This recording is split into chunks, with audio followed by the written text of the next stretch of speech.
Welcome, everyone. Today's explainer is unpacking a literal, real-life geopolitical thriller. We're talking stealth submarines, incredibly high stakes, and what's arguably one of the most brilliant outside-the-box campaigns of tactical misdirection ever executed at sea. We're going to see exactly how a massive naval confrontation was manipulated using the absolute unlikeliest of tools. Okay, let's dive into this. To truly understand the naval tactics here, we have to look at the massive human stakes that triggered the whole thing. Back in 1971, the geopolitical landscape of South Asia was basically fracturing.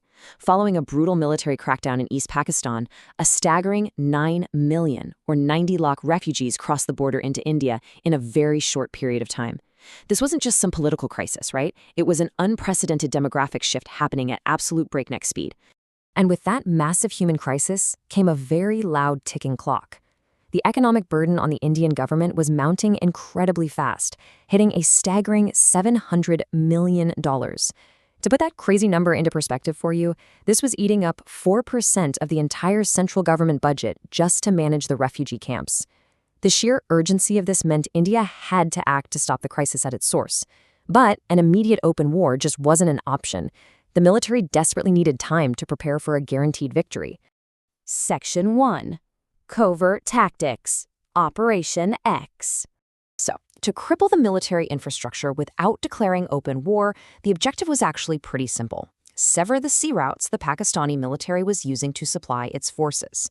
Let's look at the mechanics of this operation because it's highly effective, entirely low-tech, and incredibly stealthy. Instead of a direct naval assault, Indian forces trained Mukti Bahini commandos in guerrilla warfare. The plan? Have these commandos swim underwater at night to enemy ships and literally attach magnetic limpet mines to the hulls. And honestly, the most fascinating detail, the entire coordinated attack was triggered by two specific, pre-decided songs playing on the radio. When those exact songs played on August 15, 1971, the swimmers moved out. And the results? A total tactical masterclass.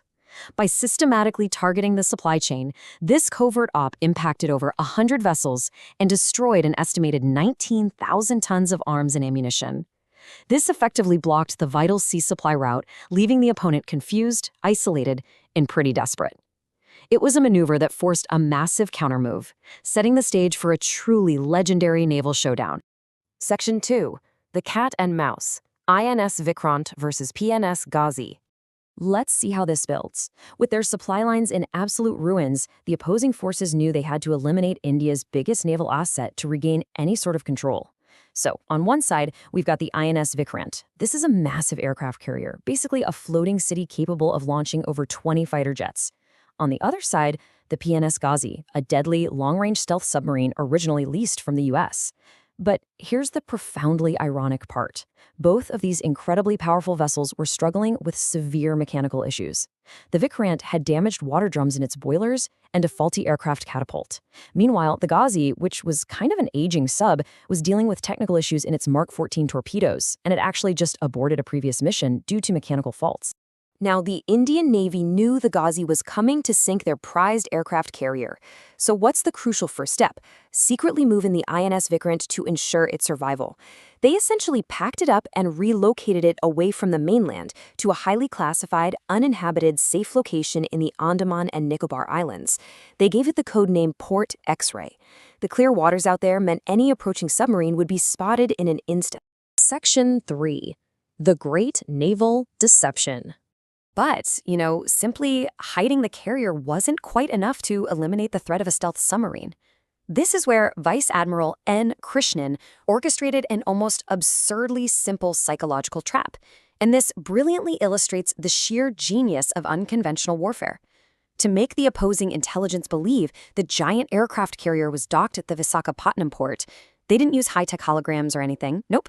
Instead, they used unencrypted basic radio communications asking about the carrier. Even crazier, they ordered a massive, literal mountain of bulk vegetables and meat to be delivered to the port. They made the local markets look like they were prepping to feed a giant ship's crew. And naturally, local informants picked up on this sudden, massive demand for food and relayed that rumor straight back to headquarters. The trap worked flawlessly. The bait was absolutely taken. On November 25, 1971, a secret message was beamed to the PNS Ghazi. It read, "Occupy zone victory with full dispatch. Intelligence indicates carrier in port." Boom!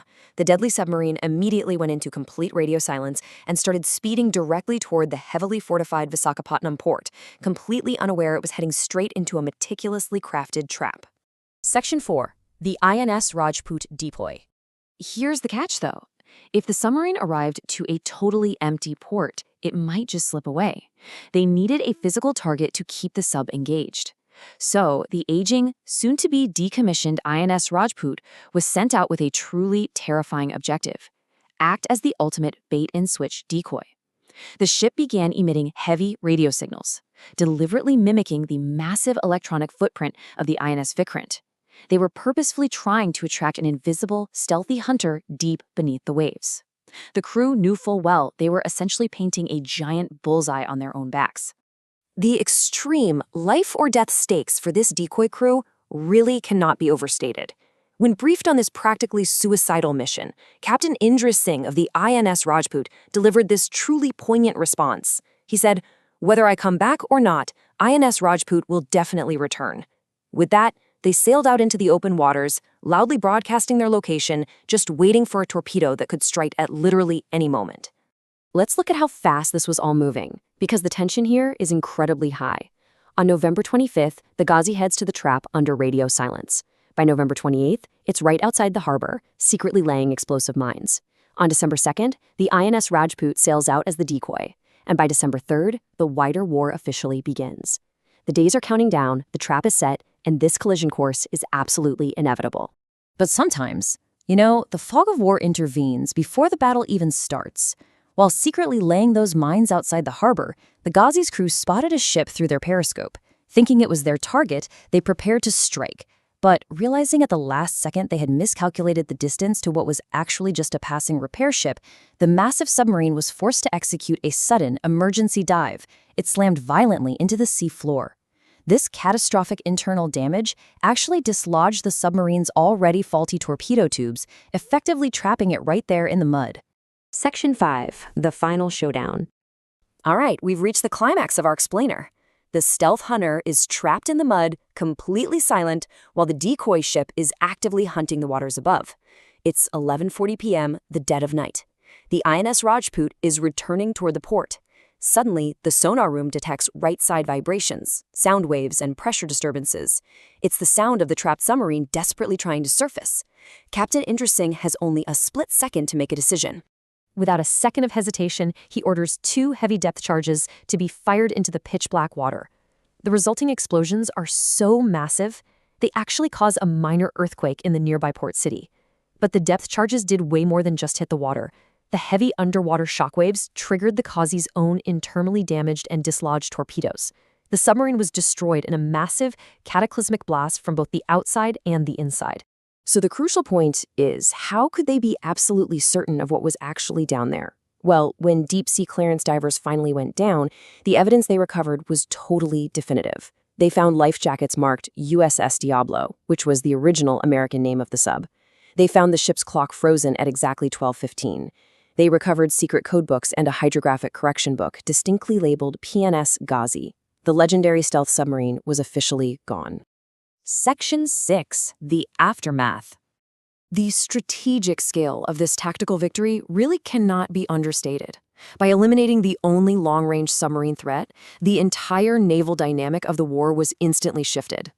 Because the INS Vikrant had been kept entirely safe through this elaborate deception, it was immediately deployed to enforce a total, inescapable naval blockade. This absolute control of the sea supply routes played a massive role in the outcome of the war, ultimately enabling the historic surrender of 93,000 soldiers. That's the largest military surrender since the Second World War. It is a brilliant testament to the power of strategy over pure firepower. Which leaves us with a fascinating question to ponder. We just saw how rumors and a massive order of vegetables outsmarted a highly advanced stealth submarine. So looking at our world today, in an age of high-tech digital surveillance and satellite